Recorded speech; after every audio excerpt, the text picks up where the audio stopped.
The video has begun.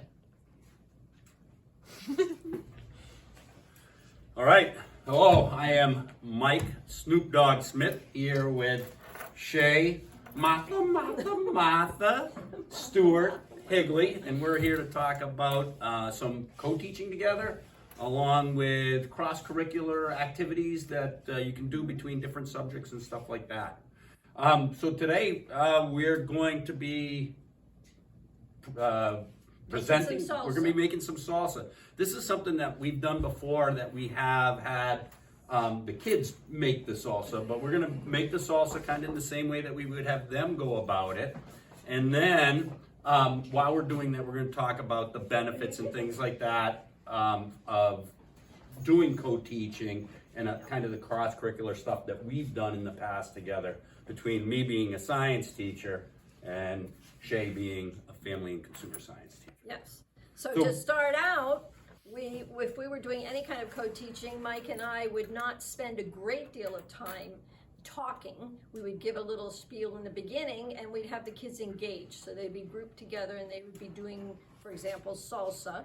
His kids would be teaching my kids about hot peppers and how it affects the body. My kids would be teaching more about preparation.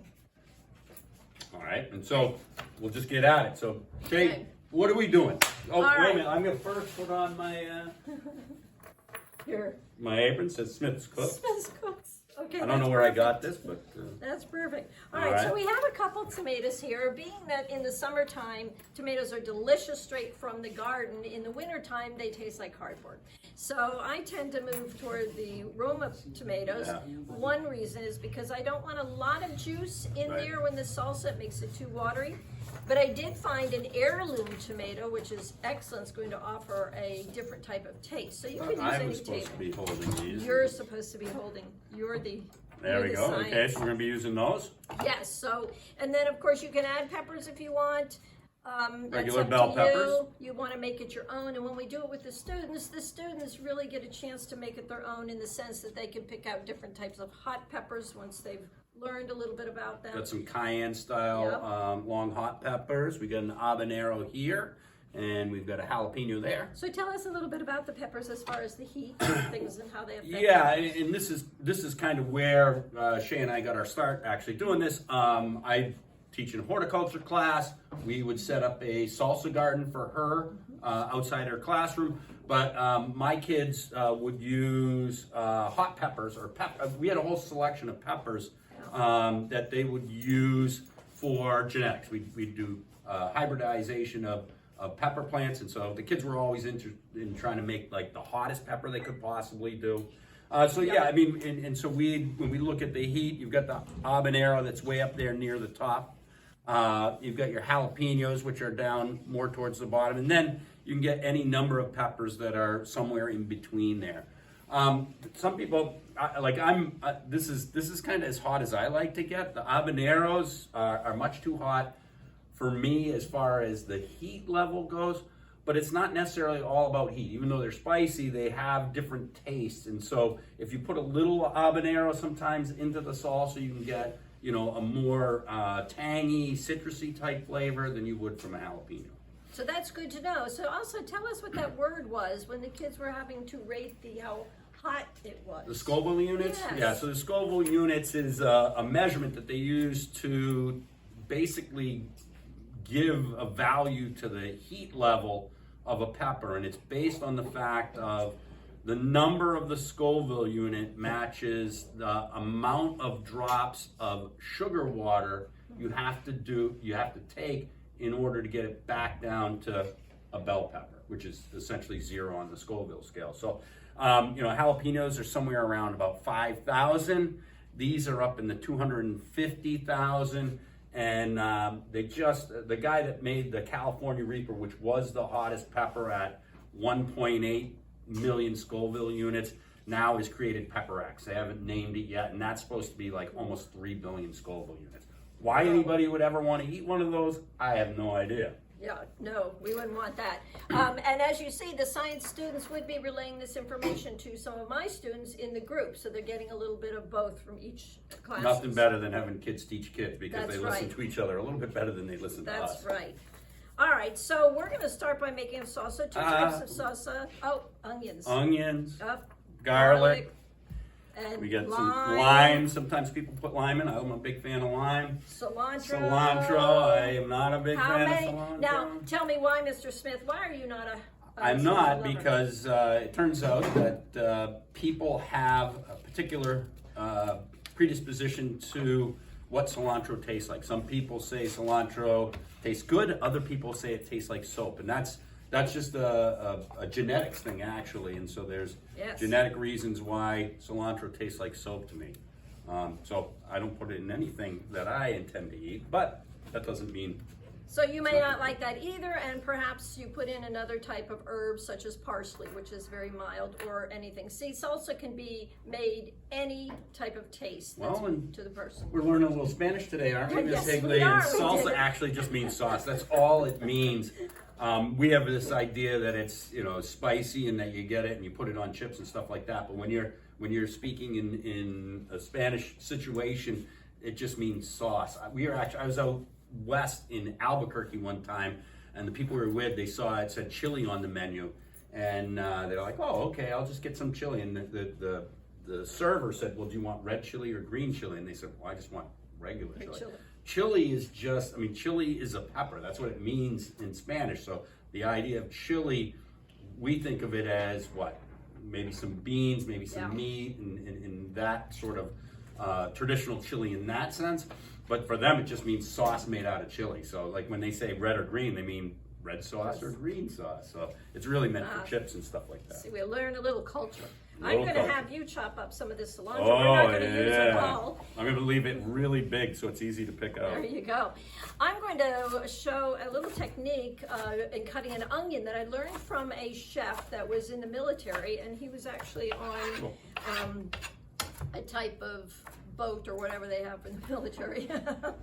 When they're in the water, they're in a boat, generally speaking. A ship or something. But it was a great way to see, which I have my students do because it's quick. Now, of course, just cutting the ends and getting that skin off, we want to start out. But what he said is, since he has to do quite a few onions at the time, that's a crying shame. Yeah, it's a crying shame. So he showed me a quick little trick. I'm watching this. So actually what you do is put this flat and you're going to cut it like a grid, not going all the way down, okay? Keeping those fingers cupped, of course, and that's what we tell our students. Then we turn it the other way, thinking like graph paper.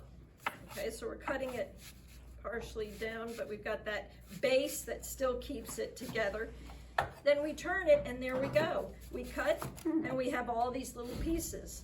So we're going to cut a little bit. I'm not fond of real raw onion, which I think gets a little hot. So you like raw cilantro? Well, oh, I love cilantro. Oh, so in order to take some of that strong flavor out, because we don't want to overpower the tomatoes, we're going to rinse it, and we're going to rinse some of that sulfur off. Nice. What do you want me to do with the cilantro, Shay? Okay, so set that aside for now. Side? What do you mean?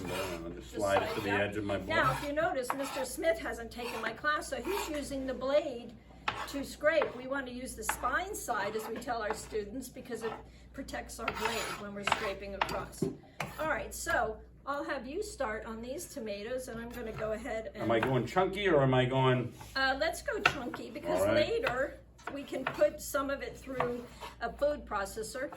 Students don't always like the chunky. I get a couple of them that are really into the fresh, but remember their experiences is with salsa that's in a jar, okay, or a can. So they're going to look for that as well. So I often give them choice in their group to choose whether they want to have fresh chunky or if they want to go ahead and blend it up. Choices, schmoices. So part of when you're dealing with co-teaching, you're getting kids that you normally haven't taught. So you have your class and then you have another group of students. So making sure ahead of time that you look over the list and group them in a way that is going to be productive. If you let them come into the room and everybody goes where they want to, you're going to have a group of 20 in one and a group of 2 in another. And that doesn't benefit what you're trying to accomplish. I think the other thing with that co-teaching, and as you guys can tell from the video, Shay and I are quite different from each other, and so her kids get a little bit of where I'm coming from, and my kids get a little bit of where she's coming from, and I think it works out well because they get two different perspectives on basically the same topic. Yes, Mike has a much more vibrant personality. I don't know about that. A rough around the edges type of personality, possibly. Should we put peppers in ours? Yeah, of course. Why not? Okay. I love peppers. So again, we would offer several different types of peppers for the students to choose. The whole idea is when they're working with the group to get to know the other students who are in the group, and then kind of creating that salsa as their own. And giving them choices makes it a lot more fun. And we've done, we're making salsa today, Shay, but we've done this with pizza, we've done this with hot sauce, we've done this with chili. I've done it with kimchi. Kimchi, not with me, but no, with the biology the teacher. biology teacher. Yeah. We did a thing on crustaceans once. We did a thing on, I'm trying to think what else. Oh, fish. Right. Where the fish one was actually really, really cool in the sense that not only did they do something on, like the kids in biology were using it to identify different parts of a fish, but also they tied in art. They were doing some fish scale painting. It's a Japanese technique. I don't remember it because it wasn't my deal. Yes. Along with then fish preparation in class and stuff like that. So there's lots of ways to tie in different aspects of what's going on across the school, cross-curricular, you would say. Which we try to encourage. Topic matters for family and consumer science that work very well with science is fermentation, crystallization, that's another one that's excellent. And of course, you can get just about anything with science into family and consumer science. If you go past that, you can get into the English. You can, art is one of the biggest to co-teach with. If family and consumer science has any kind of child development, we've done child development books, and then the art classes have illustrated them. So the whole idea is to get two disciplines together, or two or more, so that then the kids can see there is actually a thread. You know, back in elementary, they had very thematic teaching, and we sort of lose that at the high school level. And this is where we want to try to get more of that co-teaching together with different disciplines.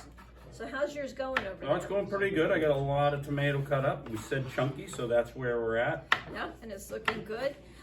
What type of peppers do you think we should add in there? Well, I think as much as people sometimes know me around here as the pepper guy because of what we used to do, again, I kind of alluded to the fact that jalapeno is about as hot as I normally take it. And I would assume, Shay, I could be wrong, that you might not be super spicy type of person. No, not too spicy. So we'll do that. So one of the things I think that hold people back from co-teaching is, one, like, how do you get into it? How do you approach it? How do you approach another teacher to help co-teach with you? And like, I think a lot of times it's something that holds people back is like, what if it doesn't work out perfectly? Right. That's the biggest How often do things work out perfectly with us? You have to let it go. Let it go. And sometimes that ends up being kind of the better learning experience. We did one with pizza. We were doing wood-fired pizza. We were doing it out on the grill outside. And the problem with managing a wood-fired pizza is it's awful hard to control the heat. And so I'm going to call it overcooking the pizza. Before we could really get the stuff on the top to cook or to melt and all that other stuff, we were starting to burn the bottoms.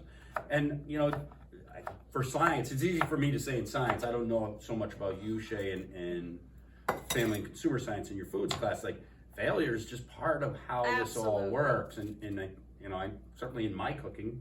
Absolutely. You know, and that's where you get brainstorming, because Absolutely. Why not get the students involved in that and say, hey, look what's happening. This is burning in the bottom. Who can tell me? You know, let's come up with some idea.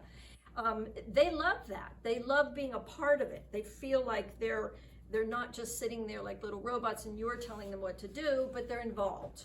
I think also the power of being wrong is underestimated as a teacher. Yes. We struggle so much sometimes to act as the experts and to appear to be the expert, but it's okay. I think it's actually even beneficial sometimes to be able to sit there and say, I don't know this. I'm not Right. I'm not perfect at this, or we tried it, didn't work. What should we do differently? And I think that can go a long way in capturing the kids' belief in what you're actually doing. Right, and help them use the resources. Hey, let's look at this together. Right. Let's research. I mean, that's really what learning is all about anyway. Exactly. So we've been doing this, how long have we been doing this, Shay? Well, let's Give me see. something. Oh, I'll give you a garlic. Oh, before we move into the garlic, I don't like raw garlic. So normally if I was doing this at home, I would roast the garlic, or if I was doing this with the students, the lab before, I may take a group and say, hey, would you roast up this garlic because we're going to use it in lab tomorrow. Okay, so it gives it a really nicer flavor, I think, and not so harsh. But again, salsa is based on what you love and what you don't love. So again, oh wow, violence. So yeah, I mean, again, we've been doing this probably at least 10 years, maybe 15. Oh yeah. Something like that. Yeah. What is it that you as a teacher like about bringing in another teacher, another perspective, and how does that help you think in the actual process? Variety and excitement. If we're getting bored as an instructor, the students are getting bored. So I like my day to have a little bit of variety in it, and I know that my students do also. So You're calling me variety then, aren't you? I'm calling you and your class variety. But it does, it gives them more excitement. A lot of times they get excited knowing their friends in those classes, and they're being brought into this class. And they like to showcase. They like to show their students, their peers, what they know. Okay. I think one of the things that I've also noticed, and Shay's one of the teachers that I've co-taught with. I've taught with the other biology teacher, and because one of the things is even though we teach the same subjects, it turns out that their expertise in it and our expertise in it are different. So, sometimes we're doing a presentation that's on video right now.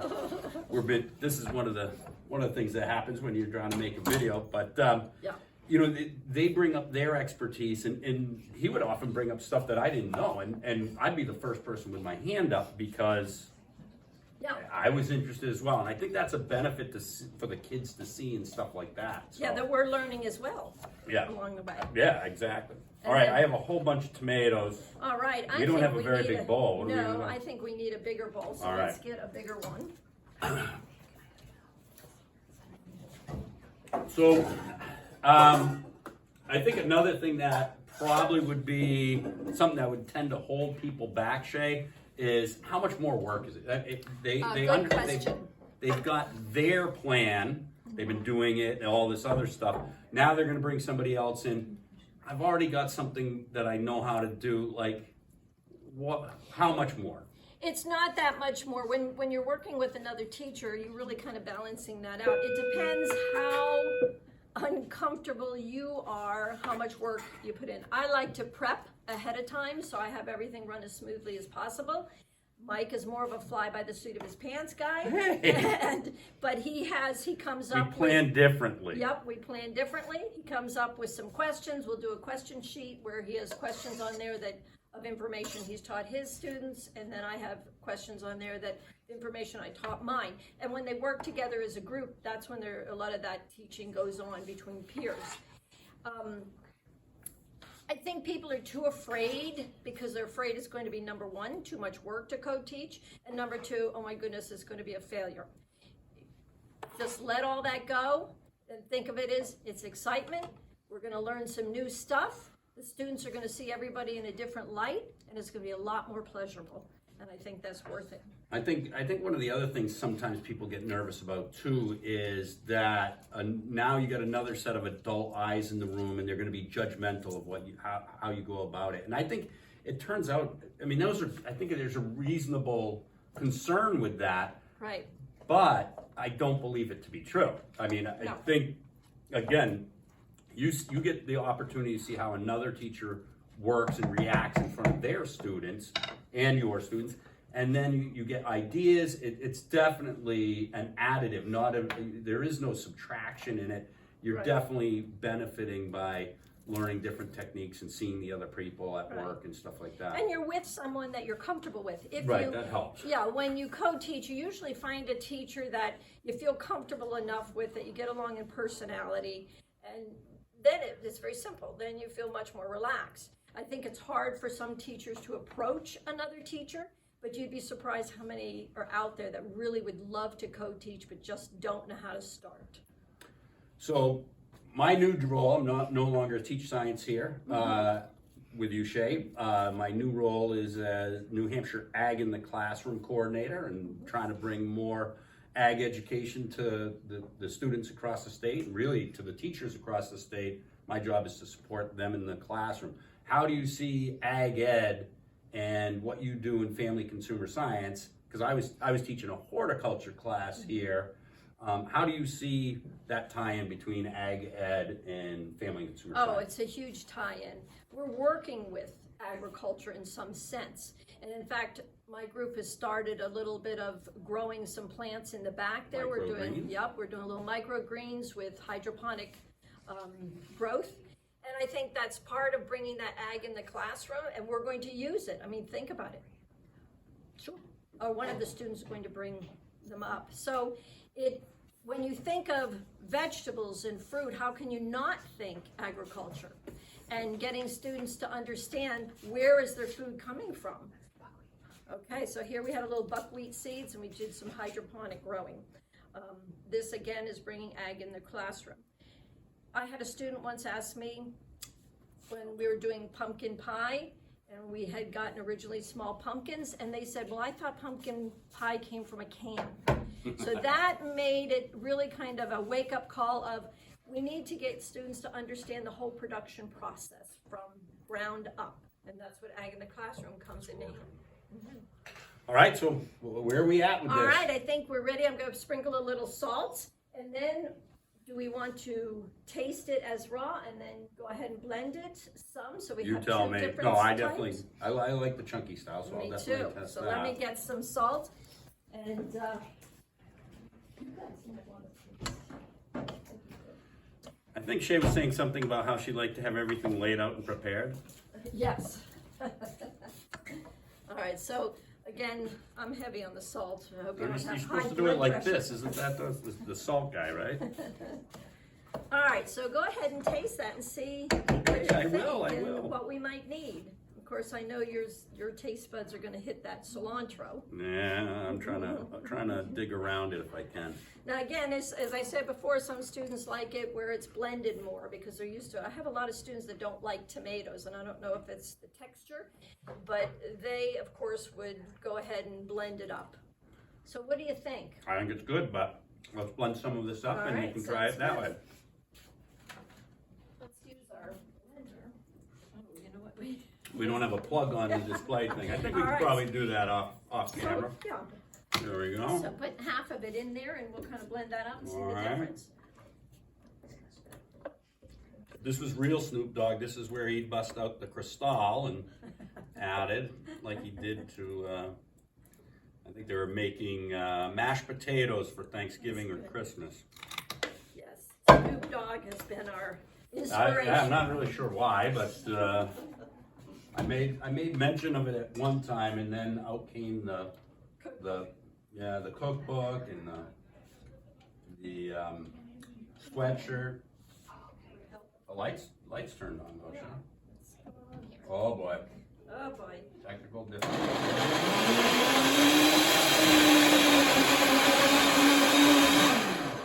Okay, so just to show an example of when we were first getting it going, it wasn't going.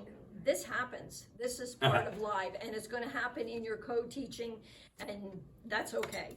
All right, so we blended it up. Here's why I don't care for this, but students like it that way. The color to me is off-putting. Off-putting is to say mildly there, Yes, Shay. yes. Now, if we had a little more tomato in there, maybe it'd be a little redder. You could use canned tomatoes if you don't really like the flavor too much of what the tomatoes are in the winter time at the grocery store. Very good. So should we have some of our young ladies come up and take a taste test? Would you like to take a taste test of some of the raw and some of... And again, this would be exactly what's happening. Come to the side so you're... This is exactly what would be happening in Yes. class. Yeah, I like color is a little scary. Always It the is, benefit. isn't it? I have to go. Always the benefit for my kids when we do co-teaching is they get to eat stuff that they wouldn't normally get to eat because Yes. they're not in family and Yes. consumer science. Yeah. And sometimes they like the experience. What was something we had that we tried that, oh, I don't think you cared for much? It was a type of salad that we had done. Oh, it was I want to say like strawberry and something. It was like broccoli. Oh yeah, Oh, broccoli, and grapes. broccoli and grape. Grapes That's and what it almonds. was. It was not. They didn't like that combination, but Sunflower butter and ketchup. Yes, that was trying weird. to get them to understand that they may individually not like these ingredients. Putting them together, it's a whole different flavor. So it's been an experience. Thank you, girls. Thank you, ladies. And that's pretty much it, right, Shay? Yes, thank you very much for watching, and we look forward to your comments.